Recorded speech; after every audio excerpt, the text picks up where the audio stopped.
Hey there, Pastor Mark here. It's our prayer that this message would encourage and equip you in your relationship with Jesus. We're able to provide this content due to the joyful generosity of our financial partners.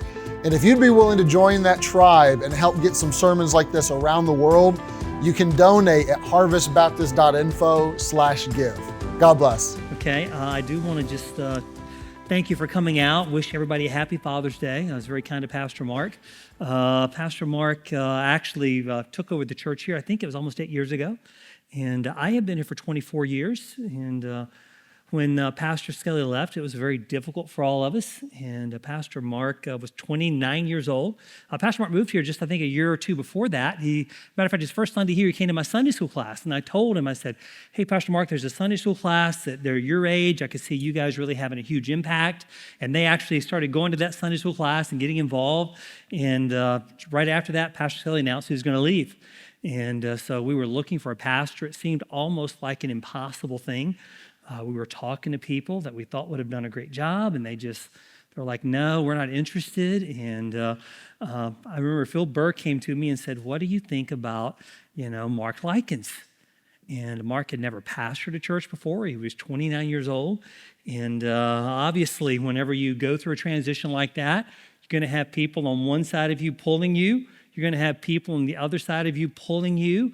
And you've got to know how to navigate all that. And I just thought, boy, that's such a task. I don't know, but few people would be up for something like that. But we said, let's give it a try. The church voted on it. The deacons talked about it. They called Pastor Mark, and honestly, he has been an unbelievable fit for us. He has just done a great job. He has taken the church really to the next level and really has a passion and a vision for it. I meet with Pastor Mark many times in just private meetings where we talk about issues and the school and the church. And I can tell you this, he is the real deal. He is a man that loves the Lord. He loves the Word of God. He loves his family.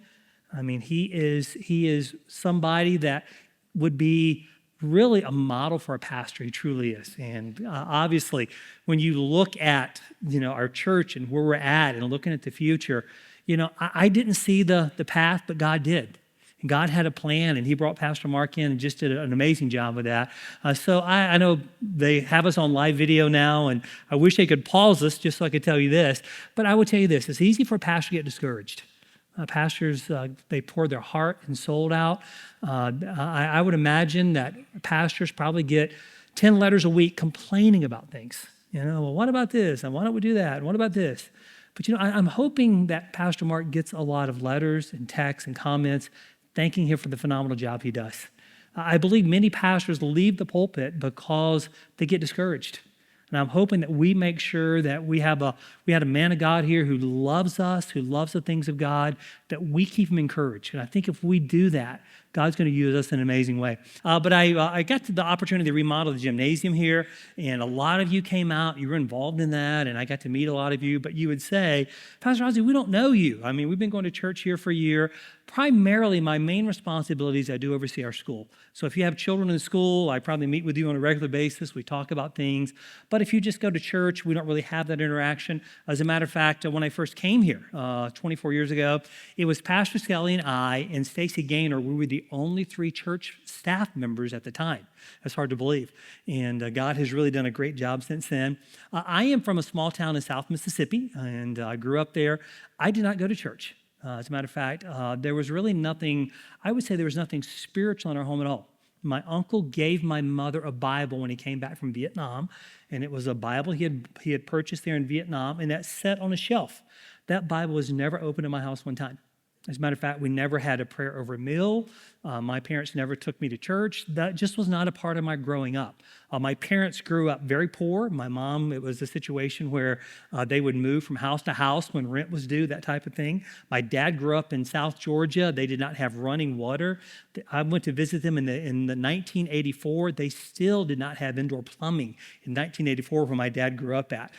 So they grew up kind of in that type of environment. There were times that they went to church, but they had very bad experiences. So we just didn't go to church. I grew up in a trailer park in South Mississippi, and there was a lady in the trailer behind us, and she went to a new church that had just started, I guess you'd say just opened. It was called Salem Heights Baptist Church. It was on Highway 84, which is probably about 3 miles from us. And she called my mom and said, hey, would you go to church with us tomorrow? It was on Saturday night. My mom said, yeah. So my mom told me on Saturday, we're getting up tomorrow, and the three of us, me, you, and your little sister, we're all going to church. And so we got up, we went to church, and I wore blue jeans and a T-shirt, and I didn't really fit in with the group that was there, but I was with my mom and my sister, and that was it. We went back and home, and that was the end of kind of my church experience, or so I thought. Well, our pastor came and visited us with his wife in our home.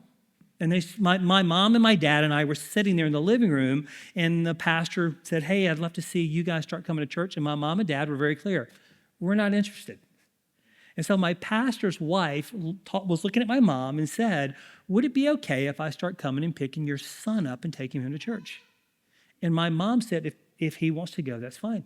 And so my pastor's wife looked at me and said, can I start coming and picking you up and taking you to church? Well, what do you say? No, I don't like church. My parents said that, but I didn't feel like saying that. I'm like, yeah, sure. And so my pastor's wife would come and start picking me up on Sunday morning. And I would come, and I was coming by myself, and I would sit on the very back row of church. And they would preach the gospel. And I was 12 years old. I understood the gospel. I understood who Christ was, I understood what he did. Matter of fact, when I was growing up, I loved to watch Roy Rogers on Sunday morning. And right before Roy Rogers was a thing called the Gospel Singing Jubilee. And it was Southern gospel music. And I would have to watch that because we only got like 2 channels on our television. I had to watch that before Roy Rogers would come on. And honestly, listening to them sing, I could piece a lot of the puzzle together. Oh, there they are. Aaron, thank you. He knew they were in the greenhouse there. I love that. Now I'll be able to see when I do this here. Right, thank you. So I began piecing this story about Jesus and who Jesus was and about him coming, but I didn't really understand, what do I do about this? And so I remember in church, the pastor, it was a very clear preaching, almost identical to what you'd hear at Harvest. And I understood that I was a sinner and that Christ came and he died for me. And he died for the world, but there had to be a time that I put my faith in him. Then I started getting convicted. I knew what I was supposed to do then. And so then I did not want to go to church anymore because I knew I needed to make that decision, but I had to walk in front of all those people. And this church would have an altar call like you have never seen. I mean, they would call you out. It's like, okay, and you on the 3rd row back there, you need to get right with God. I mean, it was that type of church. And boy, I was like, oh, I can't walk down. But I'll never forget my pastor's wife said to me, it was a Wednesday. She said, hey, would it be okay if my husband shares some Bible verses with you? And so I had this, I lived like out in the country. We lived on dirt roads, and there was a big trail. We had a lot of dogs growing up, but I had one dog that stayed with me in my house, and I would take that dog on a walk behind my house. It was a trail that probably was 2 miles long. Went by 3 lakes and through 2 sets of woods, and I walked it every day. And I remember before church that night walking that trail and knowing what that pastor was going to do. He was going to open God's word. He was going to share the gospel with me, which now I understood, and he was going to ask me what I was going to do with that. And I decided right there, I was going to become a Christian.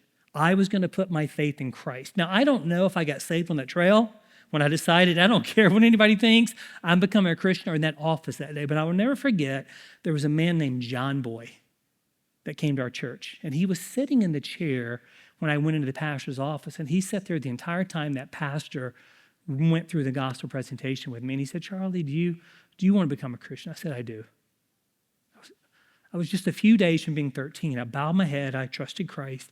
And it was like this weight was taken off of me. It was like unbelievable.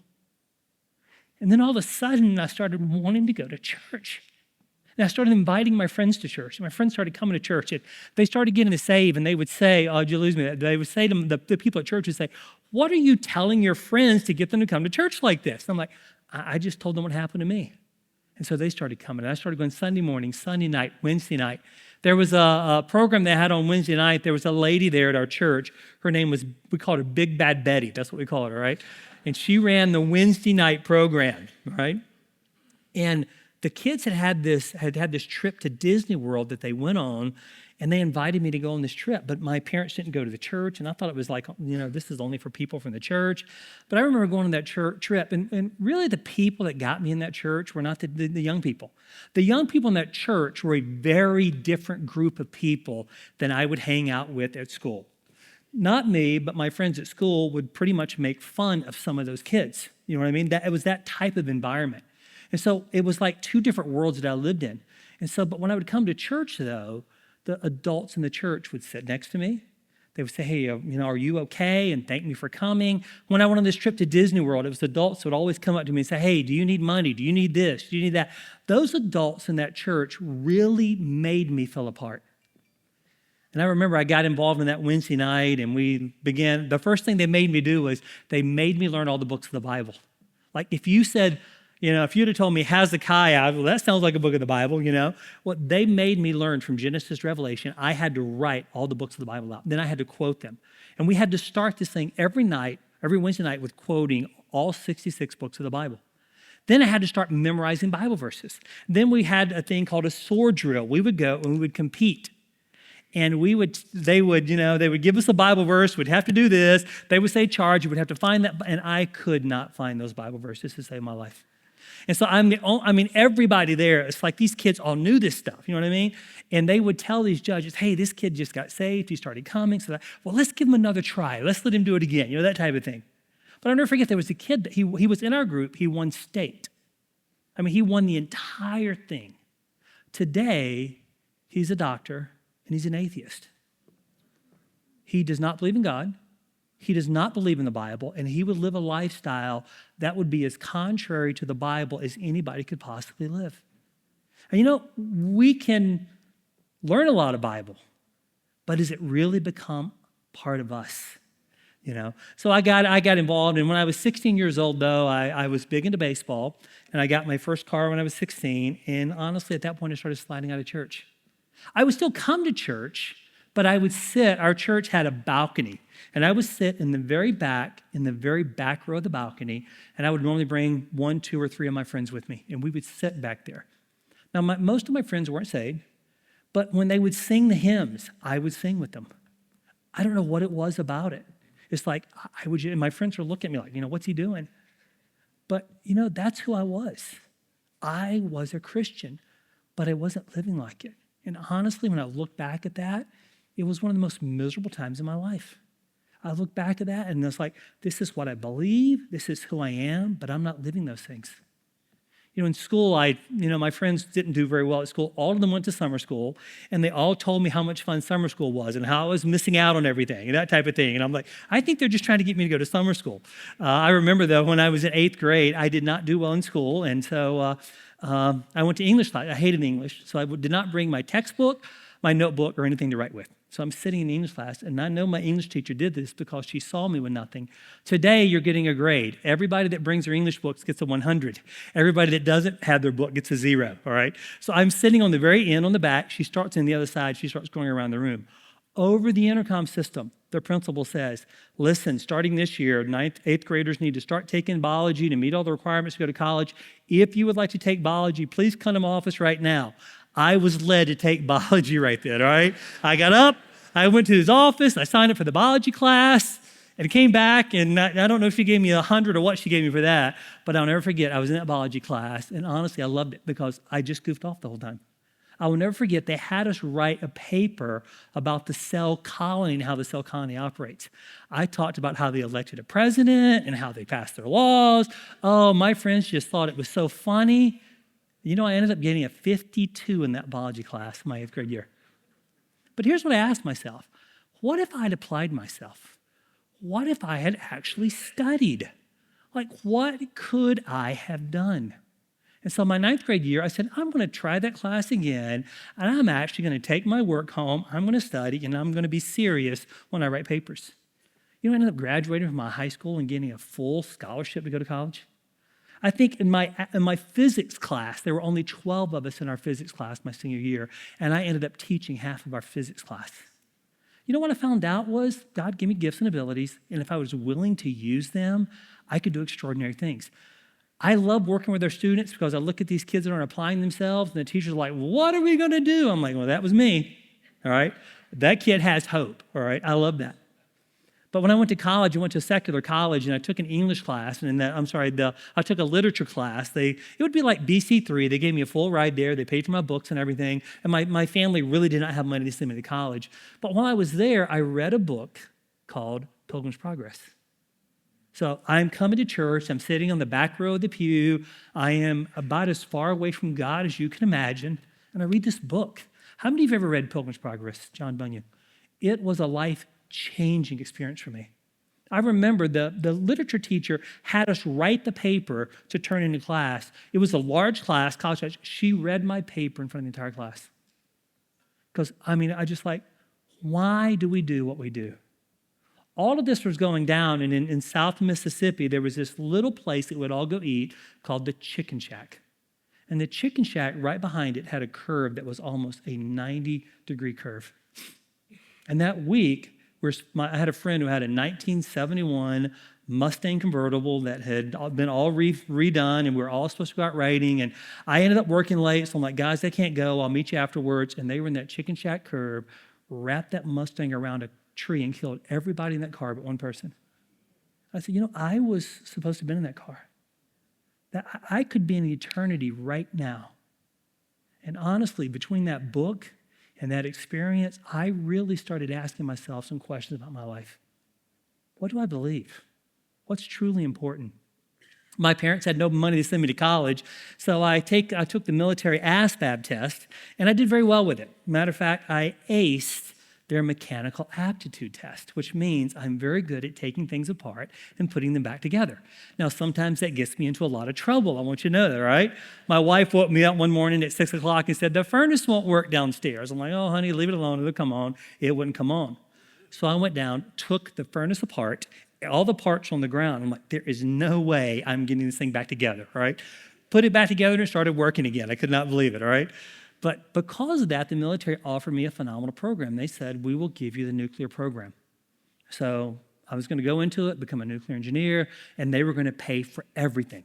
So they came to my house. There was 3 of them that came over, and they brought all the paperwork, and my mom and I were there. My dad's in the living room. And we're getting ready to sign these papers, and they're like, okay, now this is for 6 years. And I'm like, oh, no, I'll do 4 years. But I would be 24 years old when I get out. Life is over at 24. It's like your whole life has been lived. Like I can't do that in the military, you know what I mean? And so they left that day. I did not sign it. But because of my scores, they came back and said, we have another program for you. So all I had to do is I had to go to boot camp. I had to go to what's called an A school there. And then I got to come back out, and they paid my way to college, which was an amazing thing. So I took that. I went in boot camp, and so here we're in boot camp, and as I always say, hey, I got tired of being told what to do at home, so I left. I joined the military, all right? And boy, were they telling me what to do, all right? But one thing we had to do PT. They made us run every week, and we had to run so far. We had to do this. When I was growing up, I was a baseball player, and one of the primary reasons I played baseball because I did not like running, all right? I don't mind running if something is chasing me, right? But if something's not chasing me, that running around in circles just doesn't do it for me. So we're getting ready to run those circles. Like, hey, these officers want to meet with you. I said, okay. So I went, there were 3 of them. Went in there. It was a lady captain and 2 other officers. She said, yeah, this program that you're in, here's what we want to offer you. If you will come in regular military, and the offers they gave me were unbelievable. They're like, we will offer this for your rank. You'll be able to go here when you graduate, and we will give you any job that you want in the military. So I said, okay, I'll take it. I said, I want to do Navy SEALs. Like, you got it. So she came back with these people. We're getting ready to sign these papers. And she said, okay, this is 6 years. I'm like, no, I ain't doing that, all right? I'm not going to live my whole life in the military, all right? I said, you look like an important person. You can make this 4 years. She said, listen, the president of the United States could not make this program 4 years. If you sign up for this, it is 6 years. I said, I'm not doing it. No, I can't spend 6 years in the military. So they left. And so I finished up my military training, went to Great Lakes Naval Base. How many of you did Great Lakes Naval Base? Let me see you go. We got them in here. There we go. I got some in here. Did Great Lakes Naval Base. And I was on the base one day, and all my friends got into trouble. On Friday nights and Saturday nights and even Tuesday nights, they were out doing things they should not be doing. And honestly, I had really had an amazing change in my life. When I was in boot camp, I prayed for God to send me a Bible. I said, God, if you will send me a Bible, I'll start reading it. The next day, a Bible arrived in the mail from a lady I went to church with. So every night I would read my Bible. So they're doing whatever I am reading, and God is really doing a work in my life. So I go there, and I'm going to, everybody's doing all this, so I would only go at night. I would go to the gym or the library. And I met a guy in the gym. He says, we started talking, and he went to a church. He went to a Seventh-day Adventist church. He said, why don't you come to church with me? So I started attending a Seventh-day Adventist church. On Sundays, they do their big thing on Saturdays. So we would go to this house, and they believed that part of your salvation was that you had to observe the Sabbath. And boy, they would show me from the Bible how the Sabbath was never abolished, that the Sabbath was still expected to be done, and they showed me these things. And so I'm on the base, and this guy stops me and says, hey, why don't you come play softball with us at our church? And I said, yeah, like, what kind of church do you go to? He goes, well, it's a Baptist church. And I was saved and kind of grew up there in a Southern Baptist church. And so I said, sure. So I started going to church with this guy. And I said, hey, I'm going to this Seventh-day Adventist church, and we're observing the Sabbath. And he said, well, let me explain to you really what the Sabbath was. And for the first time, he showed me what the Sabbath was, that Jesus Christ was the Sabbath. That what happened was, after it was all said and done with, God said, there's coming a day of rest. And that day of rest is in Jesus Christ. That you will come when, listen, I don't know about you, but I remember that weight that I felt of not being saved. Can I be good enough? Can I do enough? What if I'm baptized? Have I done enough today? I mean, what if you're in a monastery and you take that whip and you start whipping yourself in that monastery to earn your way to heaven? What if you whip yourself with 17 lashes and you needed 18 that day for forgiveness of sins? Hey, do you see how there's never any rest? You can never stop. When Jesus says it is finished, what he said is, okay, now listen. Rest. I've done it all. There's nothing you can do. Rest in me. And for the first time, I understood he is the Sabbath. I can rest in his completed work. So I started attending church with this guy, and in Great Lakes Navy Base there's the McDonald's. And I'm sitting there with these guys, and they came. I'm like, are you guys coming back next week? Like, oh yeah, we come every week and pick you up, okay? So I said, okay, I'll be ready next week. So sure enough, next Friday they came. They visited. On Saturday they came. They visited. They take you on Saturday afternoon. You play softball. You go to church with them on Sunday. You go Sunday night. They would get you back about midnight to the Navy base. And so we started. Well, the next week it was raining. I'm thought, well, these guys aren't going to come in the rain. These guys came. It didn't matter what it was like. I mean, it could literally be a tornado out there, and these guys would have come. So they would come every week. Well, there's this one guy at McDonald's. He's like 6'1". He weighs 100 pounds, and he has like the most perfect hair you've ever seen, and it is hairsprayed, all right? And man, he is talking, and he comes to me and says, hey, why don't you stay at my house with me? So him and his wife, they lived in this, he was a college student, they had no money, they drove this old beat up car, and he lived in this like 1-bedroom apartment. So I had to sleep on the couch in the living room, all right? But I mean, we would just talk about spiritual things. We'd talk about the Bible and about God. And honestly, I was like, this is amazing. And he loved to play chess, all right, which I love chess. He is the only guy I could not beat in chess. I mean, I'm like, okay, one more game, and I could not beat him. And I felt a call from God to go join these guys at their Bible college. And so when I told my parents I was doing that, they were not happy. Like, oh, no, you got plans already. The military's paying your way to college. You've already talked about where you're going, what you're studying, what you're doing. But I said, no, listen, I truly believe I've got to the point in my life now where I want my life to mean something. I felt like that night when my friends were killed, that it's like I was given a second chance. It's like, okay, that should have been me. My life should have ended. I have an unusual opportunity now to look at my life and say, was that the life I wanted? And I love the fact that these guys were so unabashed about the gospel. I mean, they would come up to guys in the military base, and people were coming, and they were getting saved. And I said, I would love to see my life lived like this. I would love to see me doing things like this. And so I did. I ended up going to college with those guys. And I remember when we went to, I thought literally it was all guys at this college. I thought, like, this is a college where, like, you train people to go and to be pastors. When I got there, it was half girls, which was a good thing, you know what I mean? But I just thought this was all guys here. I'll never forget, I was in line to get to enroll for the college, and so I went to the thing, and they said, so what's your major? I'm like, I don't know. Like, well, do you want to be a school teacher? I said, definitely not, which is what I do now. No, who would want to do that? That's a crazy thing to do. And so they said, well, then you want to be a missionary? I'm like, well, I don't think so. Well, then you need to do a pastoral degree then. So do you want to study pastoral theology or be an assistant pastor? I said, well, what do most people do? Well, most people do, okay, literally, that's how I started my pastoral theology degree, in that line with that meeting. So I started going, and every Saturday would go to the base, would invite these guys down. I will never forget, though, visiting the campus for the first time, and these guys were, now it was a little extreme, right? Like, you weren't allowed to touch the opposite sex. They had these benches, and they had like these dividers in the benches. You know, they kept the guys and the girls separated from each other. And I come from a background where that wasn't, but I thought that's probably not a bad thing. You know what I mean?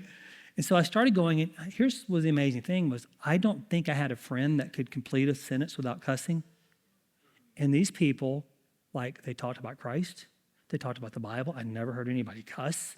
I'm just like, this is such a different world than I came from. To me, it was extremely refreshing. So I started going to college here. I got involved, and the guy that I met there actually became very dear friends with and a mentor of mine. And him and I kind of worked together, and he actually left to go start a church in Connecticut. And so he left me his job, and I would call him because I said, listen, nobody starts churches in Connecticut. Nobody succeeds. But this guy, I mean, he was so passionate about the Bible. I mean, literally, when we would drive around together, he had flashcards. He would memorize. He would say, okay, I'm going to quote to you the entire book of Timothy. Okay, I'm going to quote to you Revelation chapter 4 or 5. I mean, that was what we talked about when we drive around. This guy I thought, well, if anybody could do it, it's this guy. And I'll never forget, he went there. And when he got there, it just didn't happen. He tells a story up here of how when he was in Connecticut, that he had a message ready. He's standing there, and people came, and nobody came to church that day. And he just sat there and wept. Whereas that guy was Pastor Skelly. And Pastor Skelly came here and started pastoring here, and he called us, and we came to visit when he just came to the church here. We came to visit. And I'll never forget coming in and just looking at Harvest. Back then, it was a very different place, a very different building, and just thinking, man, God is just using him in amazing ways. At that time, we're at a church in Adrian, Michigan, and Pastor Skelly called me and said, hey, we'd like for you to come here. We'd like for you to kind of be a part of the ministry and come and get involved. And my wife and I prayed about it. We said, we feel like Harvest is the place that we need to go. And so we packed up everything in a U-Haul. We came here. The day we came here, we were in 2 U-Hauls. And if you're not used to living in a place with hills, it's very, very different, okay? For instance, the first day I came to work, the Donut Connection in New Ken used to be called Dunkin' Donuts. And so I got this large Dunkin' Donut coffee. So I have my large Dunkin' Donut coffee in this hand. I have all my books I'm going with in this hand. I open the door and I kick it open with my foot on my car. Then I'm getting out, and on a hill, what I found out, doors always come back at you. The first day of work, I spilled hot coffee all over me. I could not believe it. But when we came here, though, we were right across from Stanford's there in Leechburg, and the U-Haul needed gas. And I did not think about the fact that I'm hauling my car. And it has that hill, and what I did was I literally bottomed that U-Haul out right on that hill. I don't know that. I don't think it's still 56. I think 56 goes to the right, but whatever goes to the left, whatever goes to the right there, we blocked that entire highway. So the state police came. I mean, cars are backed all the way down 56. He goes, buddy, I need you to move that car. I'm like, that is a wonderful idea. Why didn't I think of that? Yeah. Now that I'm looking, and he's like, okay, listen, I'm just saying we need to move it. So the guy across the street, a mechanic came with their jacks and everything, got us off of that hill. It took about 45 minutes, okay? So we left. Pastor Skelly's house was right there. And so he let us stay in his house. They weren't there. He had a dog. It was a big golden retriever. And I forget the dog's name, but the dog was downstairs, and it heard somebody was up there, and that dog was very friendly. It wanted to get up and meet those people. I don't know how, but that dog got that door open. I had a little girl that was about this tall. A little girl was about that tall, and they had never been around dogs before. And that dog saw them and it wanted to play with them, all right? And it started chasing, and they are screaming bloody murder like this dog is going to kill them, all right? That dog jumps on top of them, and we're trying to get the dog off, and the girls are crying, and so we get the dog back downstairs. So we put the girls out on the deck out there. We did not know, and the air conditioner was a wasp nest out there. And so our little girl is sitting on the deck, and her face is covered in wasps. Our oldest daughter is trying to get all the wasps off of her face, and she's screaming, and they both get stung multiple times.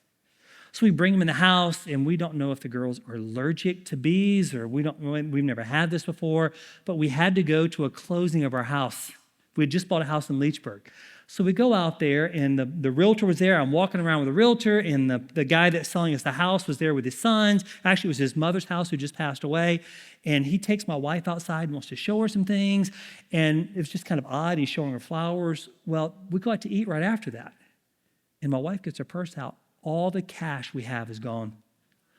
While he was outside, those boys went through her purse and took all of her cash. Guys, that was our first 6 hours in Western Pennsylvania. And you know what? You could look at that and say, Pastor Rousey, was God telling you something? And you know what? I think he was. Because here's what I tell our students. Don't ever do anything that is easy. Because if it's easy, it is not worth doing. Only live your life doing hard things. That's what I tell them. And here's what I found in faith. That one of the things that God talks about faith the most is he uses the illustration of a seed. Now, we don't really get this a whole lot because our school, actually, we have a greenhouse over there so that we can teach students actually what happens when you plant seeds. But when we want something, we go to Walmart. And it's already there, and it's ready, and it's ripe, and it's ready for us to get it and cook it. We don't see the process that God really established of how something grows and how something makes fruit. And here's what I found. When something first starts, it is really, really hard. When those people would go out on the plantations and the farms, and the sellers would go out, that ground was hard. And listen, it was hard work. But if they would work, and if they would stay faithful, and they would plant that seed and work hard, that fruit would happen. And Jesus talks about that, the parable of the soil. Let me tell you what happens if you plant seed and you take care of it. And you know, that was 24 years ago that we came here. You know, I have seen God do amazing fruit here in 24 years. You know, the first building we were in was on Leishman Avenue there. Who was in our Leishman Avenue? Do we have any Leishman Avenue people here? Oh, we have about 4 or 5 people here. Wow, that's amazing. But they had the entire auditorium was probably the size of this section right here. And they had a thing over here that they called the penalty box. All right, they would open it up and people could get in there and listen to the sermon. All right, well, by the time I got there, the penalty box was always open, and the church was full. And so they were looking, they bought the church at First Baptist there, and basically we moved everything from there. We transitioned over. When I came, it was like, you know, it was one of those things where the carpet was like, the basement carpet was put down with like, that gray tape, you know, the duct tape. That's kind of what the building looked like. Well, they went over to the First Baptist building, and I mean, it was amazing because we had a parking lot. Like at least we had 2 parking spaces. And we're like, oh man, we got a parking lot now. People can come. And boy, what started happening there was it started growing. And God started doing amazing things. But you know, you would go if you were to go to the front porch of that church, right across the street was a White House, and that White House was the crack house. They would come and they would constantly bring the police out there to arrest those people and take those people away.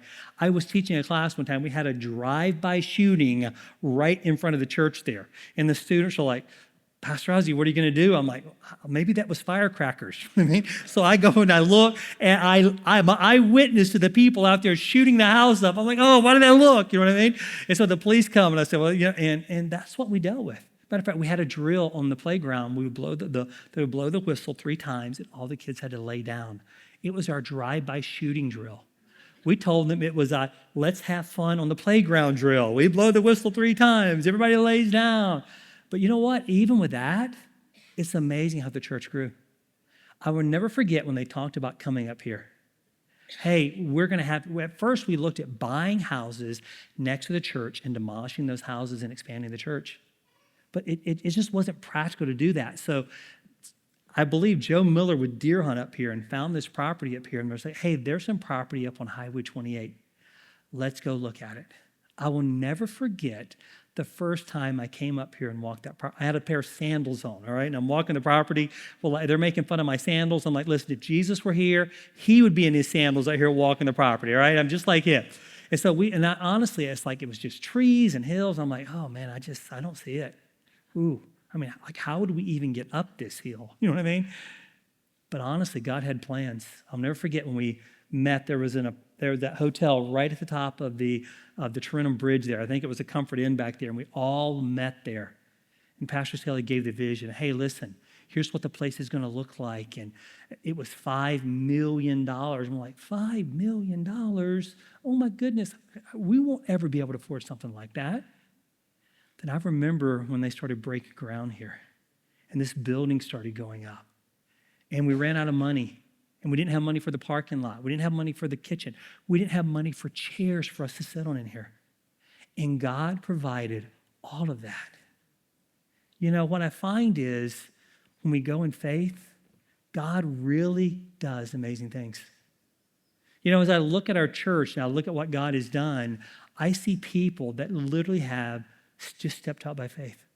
I was going to my Sunday school class here just last week, and I'm in the hallway there, and a young lady by the name of Anna walked in the door with her beautiful children. And it's like this beautiful family. Now, I'll never forget, her mother visited our church 20 years ago. And I went to visit them at their house, and I'm talking to her mother, and her mother is holding the door like this, and this beautiful little girl is looking under her mom's arm at me as I'm talking. I said, hey, what's your name? She goes, my name's Anna.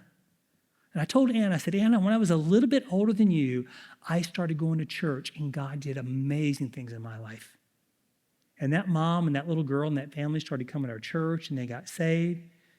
And she's married to one of the finest families in our church, a beautiful family, just reaching someone. I was visiting an adult Sunday school class one time, and the man visiting me said, hey, there's a man, his wife who went to my church in the past, he won't come to church. He's an engineer, he just, he'll visit on days, but he just really hasn't had anything to do with the gospel. Would you be okay if we go visit him? I said, that's a great idea. So we went there, went and visited him, very distinguished looking man, very intelligent. And so he's in his workshop and we talk a while. And I said, hey, can we go in your living room and sit down and talk? So he comes and he has family members there, and it's his wife and his nephew and himself and me and this visitor. And I just take the Bible, open it up, and I start giving him the gospel.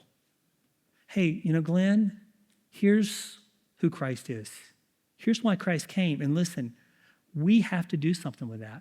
I said, Glenn, would you like to become a Christian? And Glenn said, Pastor Ozzie, I would. I was shocked.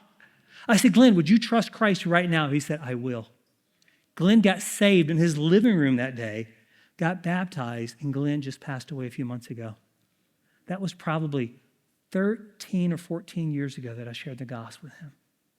And you know what I see is we have a church here that has impacted lives and changed lives. I don't know if you've kept up with the news, but they have this whole USAID thing, and the billions and trillions of our taxpayers' dollars that are given away. They came up with an estimate a few weeks ago that said they believe for every dollar that's given away, only 5 cents actually helps people. But when I look at our church and the impact it has had a phenomenal impact here and around the world. I love looking out that door. I love looking at what's happening out there. I love the fact that we're going to continue to grow, that things are going to continue to happen. And listen, I will tell you this, you'll be a part of that. Pastor Mark has a vision for our church, and it is a vision of full speed ahead. It is a vision of a mission-oriented church. It's a vision of a church that is reaching people, that is helping people, that is seeing people saved, that are seeing lives changed. And you may be in our church for a week or a month, or you just started coming, and let me tell you what, it's easy to say, hey, things are hard. But let me tell you this, if you will stay obedient to God, He will do amazing things with you. Here's what happened to me when I was in the military. I got that Bible, and I said this, okay, God, You show me what I'm supposed to do and I'll do it. I will be obedient to you. And listen, he will start showing you things about your life and about yourself, things that you need to add and things that you need to subtract. And if you will be obedient, he will continue to work in your life. And here's the second thing I found that look, be faithful. Hey, faithful means this. I believe God's real. I trust him.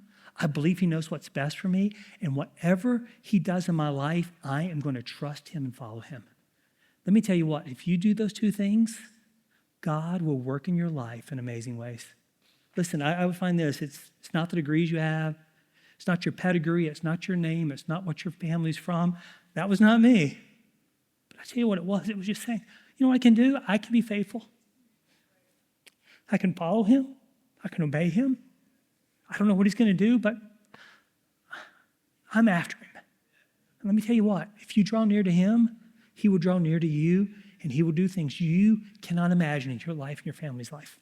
Listen, let's get our Bible. Let's look in Job chapter 1 right now. I have a message for fathers, but listen, it's short, all right? I'm the shortest preacher here. That's what everybody loves about me. Pastor tells you short. Hey, you get to be the first one to get to Olive Garden today. Isn't that great? Don't you love that, all right? I'm not in line behind all those Methodists anymore, and now I'm in front up here, all right? So let's go ahead. We're going to take a look at Job chapter 1. I do want to kind of give you a foundation here real quick, because what I want to look at is what is the original intent of fathers? What's the original foundation that God has given us as fathers? Because what I think is really, it's very easy for us to get off track. I don't have pictures. Normally I show lots of pictures, but pictures take me a lot of time. So I'm like, get you no pictures today. I've had several people, Pastor Rousey, you got pictures for us today? No, I don't. But if I had 3 to show, one would be Dave getting engaged. That'd be number 1. That'd be the big one. The second one, though, I wish I could show you a picture inside the Rotunda building at the Capitol. They have a picture called The Embarkment of the Pilgrims. Maybe you've seen it. It's an amazing picture there. They have the Geneva Bible. They're on the Mayflower. They're reading Geneva Bible, and the people around them are theirs. They're reading the Bible, and they're praying to start this voyage. You know, when you look at the Pilgrims, really what they did was a very hard thing. They were a group. They were called the Separatists. You know, if you look at the history of England, it's amazing that England is the only Protestant nation in that whole bunch. Now remember, it was the Spanish that came over here first, but they only came for gold. It was the French that came next. They were Fort Duquesne. They were the first ones here, but they didn't really want to stay here. They just wanted to take all the fur and go back and get wealthy. It was the English that came that said, hey, we're making this place our home. It was Roanoke, and then it was Jamestown, but then it was Plymouth when the Pilgrims came. They came because they were being severely persecuted. In the Church of England, there is no freedom of religion. There's 2 ways. You either come to our church or bad things happen to you. I mean, they would get their ears cut off for not doing what they were told. They would go to prison.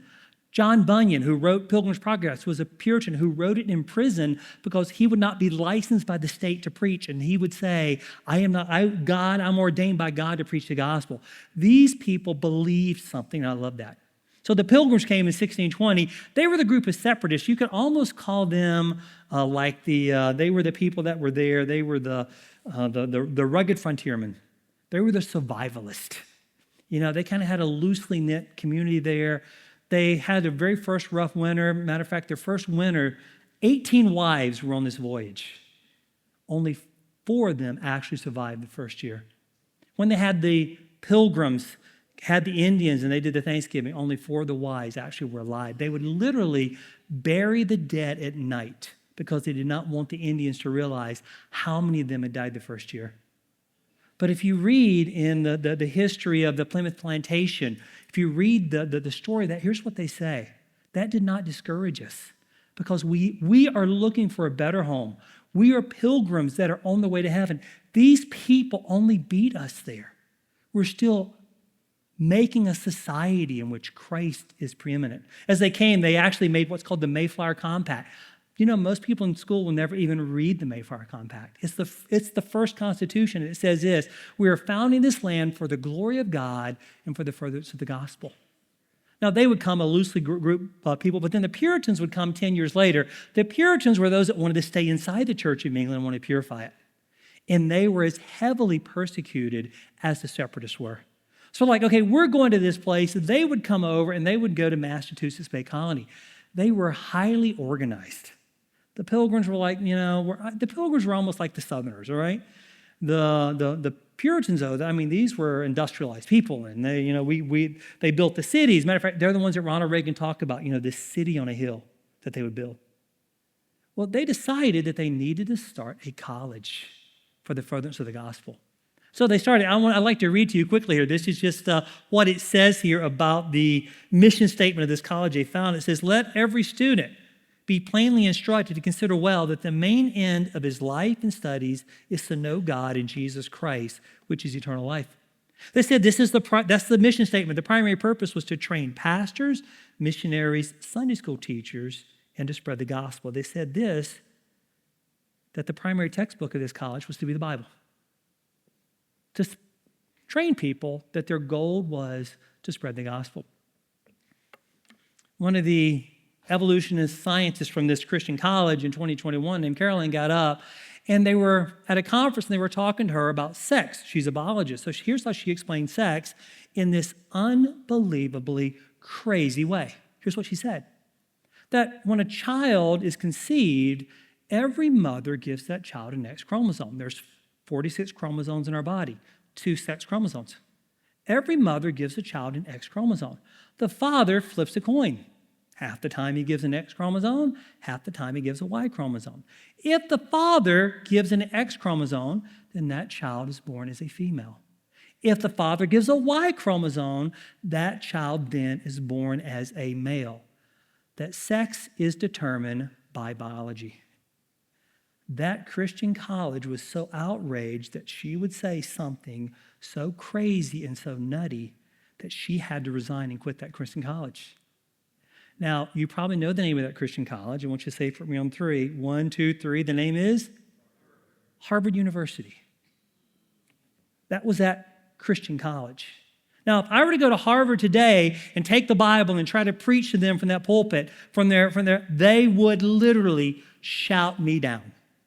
But if I were to come and teach Marxism there, I would be welcome.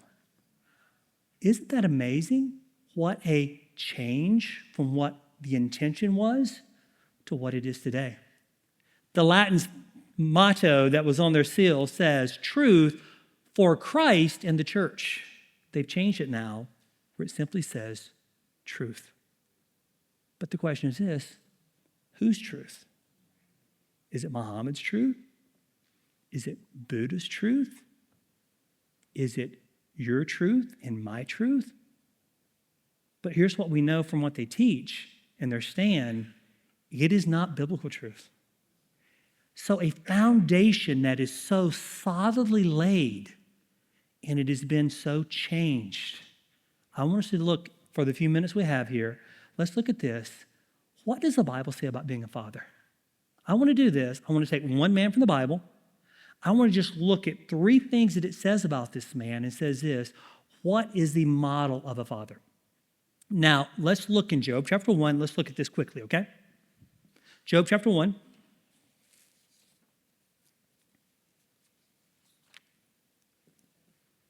I'm going to read for you here just 5 verses. You can follow along as we read this. Job chapter 1, verse number 1 through 5 says, "There was a man in the land of Uz whose name was Job. The man was perfect and upright, one that feared God and eschewed evil.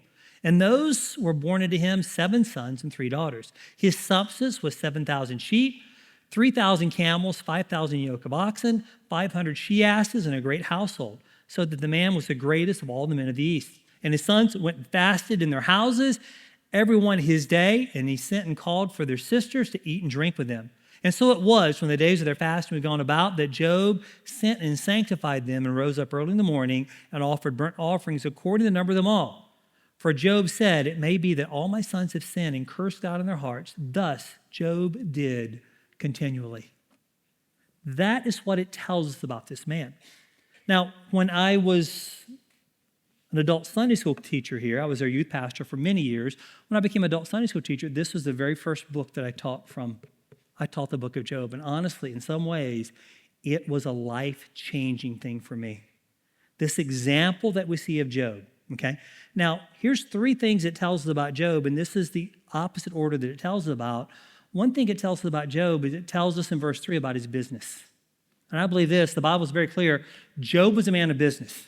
Job was a man that was industrious. I would say in our society, Job would not sit and play Xbox in our society.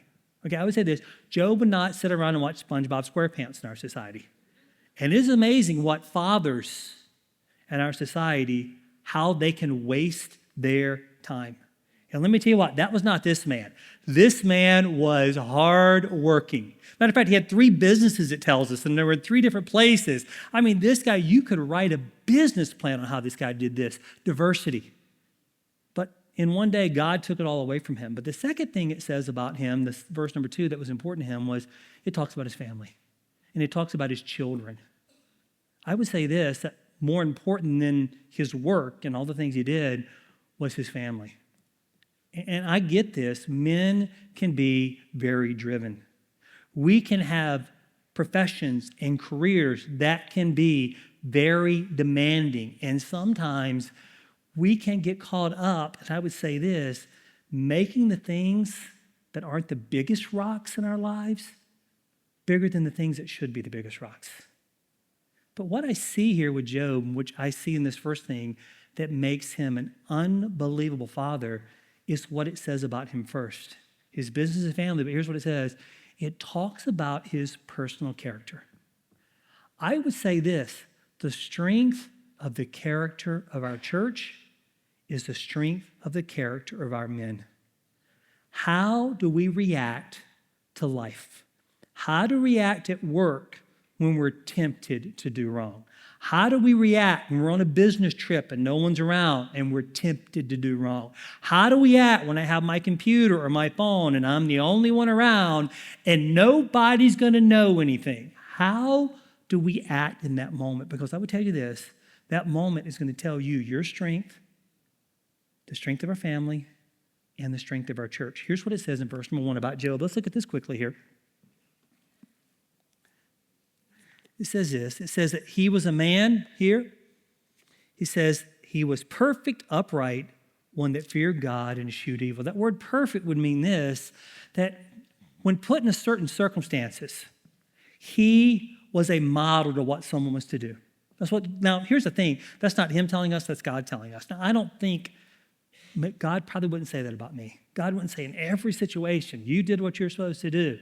But here's what he says. Here's a man that when tempted, he did what was right.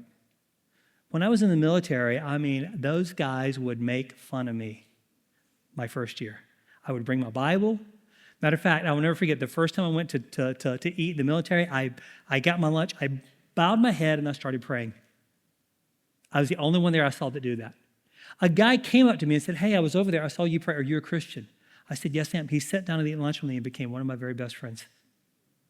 But you know what? Those guys would well, what about this? Or what about God this? And what about God? And that's what I'd get from those guys. And after about a year, the whole thing changed. Because they realized, this guy believes this. He's not changing. When we'd go on our places and, we'd go to our wet weekends and we'd do the 2 weeks away, hey guys, let's go to church. Hey, let's do this. No, we're doing this. They watch me. And it became after about a year, those guys started coming to me and say, "Hey, you know what? I've got this problem in my life. I'm struggling with this with my son." They had this one guy, we call him Petty Officer Piddleton. He was a state trooper. He was like 6'7" and bald. This guy looked like he was a UFC fighter. You know what I mean? And I will never forget. And he said, "You were talking in class the other day, and you were talking about like Calvary and the God. What does that mean?" And I was able to literally take the Bible and lead him to Christ. You know what I find out, men, if at work or wherever we're at, we are always, always, always being watched. It is so easy to be like everybody else. It is so easy to talk like everybody else. It is so easy to laugh at the dirty jokes and just go along.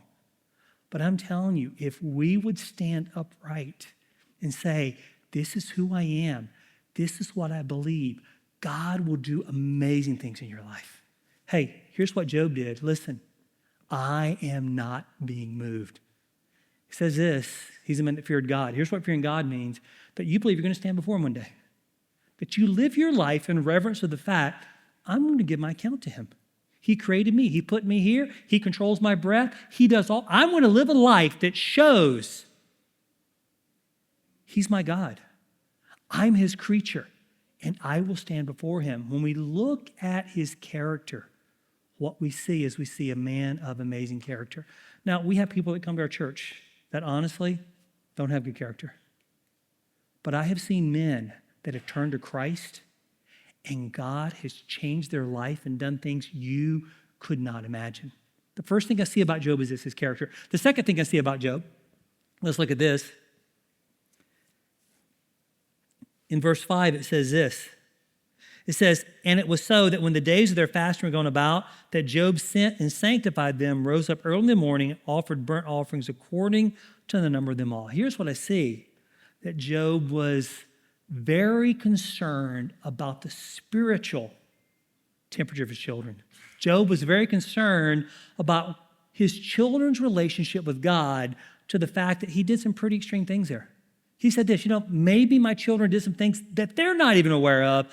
I want to make sure things are right. It's interesting it doesn't say he had a business seminar for them.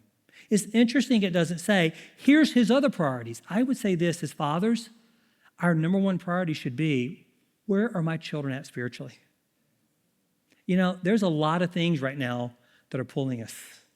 There's a lot of soccer being played. There's a lot of basketball being played. There's a lot of D1 scholarships out there. There is a lot of ways that our children can be pulled away from church. There's a lot of things we can be involved in. But let me ask you this. Do you truly see as a father, one of your primary responsibilities is the spiritual development of my children? Sometimes it just starts as easy as just having a God conversation with them. One of the best things, you can buy a book that says, devotions with my children. To sit down and have these conversations, I think there's something about a dad talking about spiritual things that has an amazing impact. I will tell you this, I have people in my office constantly that were looking at the school and looking at sending their children here and being involved in these things. What I find so often is that if dad is really involved in those kids' lives, that it makes a huge impact. And let me tell you this, if you're married and you have children, you are where God wants you to be. I can't tell you what I have seen when parents split, the impact it has on children's lives. Now, there's a lot of people in this room that are divorced. And listen, God has plans for those people. And God wants to use you and do great things. But let me tell you what, if you're married and you have children, dad, that's your wife. Those are your children. Wife, that's your husband. That's your family. That is God's plan. And we see that with Job. The third thing I see here is this. As we find out that through all of this, as we look through the rest of the book, we find this, that regardless of what happened in Job's life, regardless of what came, he always stayed faithful to God. Now, Job is the extreme. We look at Job and it's like, oh, Pastor Rousey, listen, I would have quit at step 1. I would have stopped at number 2. Boy, this is when I'd have get. But here's what we find out. This was a man who was razor focused on God, who says this, listen, I do not know what, and Job's friends are saying, hey, Job, listen, everybody knows you sinned. Everybody knows, listen, Job, just confess it. And Job said, no, listen, I don't know why God's doing what he's doing, but here's what I know. He is God. I will trust him and I will follow him. Yes, financial setbacks came. Yes, relations were destroyed. Yes, emotion in the marriage was abolished. But here's what he said. Listen, I am following God and I'm trusting him. I believe that if we had fathers in our country, that spirituality was important to us. Our character was important. That our children's spiritual lives were important. And that we said, listen, God, I am holding on to you wherever you go. I might not understand. I might not be able to explain it. People may tell me, what are you doing? But God, I'm going to trust you. I want us to finish today. I want us to look at one verse, and that's it. Revelation chapter 19, verse 6 and 7. Years ago, I had the opportunity in my Sunday school class to teach through the book of Revelation. It took me 2 years. They jokingly told me it took me longer to teach it than actually the book of Revelation took to take place. I told them I don't think that's the case. But in Revelation chapter 19, I constantly think of this verse because it had such an impact on me when I was teaching this. Revelation chapter 19, verses 6 and 7 says this: I heard, as it were, the voice of a great multitude, the voice of many waters, as the voice of mighty thundering, saying, Alleluia, for the Lord God omnipotent reigneth. Let us be glad and rejoice and give honor to him, for the marriage of the Lamb is come, and his wife has made herself ready. Here's what the Bible says: that's me. That's the redeemed after all of this has happened, and we're talking about what's happened in heaven. You know what? I am going to be there saying that to Christ. Here's a question: will my children be there? Here's another question: will my grandchildren be there? Because I don't care what I do in my life. If they're not there, I have failed. I have to every week make my priority of things I'm going to do this week and what I want to accomplish and what I want to do. I can't tell you how many times I'm looking at that and think of, okay, in that day when I look back, am I going to really see this as being important? In that day, when I look back, am I going to say this is something I should have spent my time doing? Hey, here's my challenge. Listen, being a dad is tough in our society, in this world, but here's my challenge to you. Listen, let's let this be an example. And here's what I found.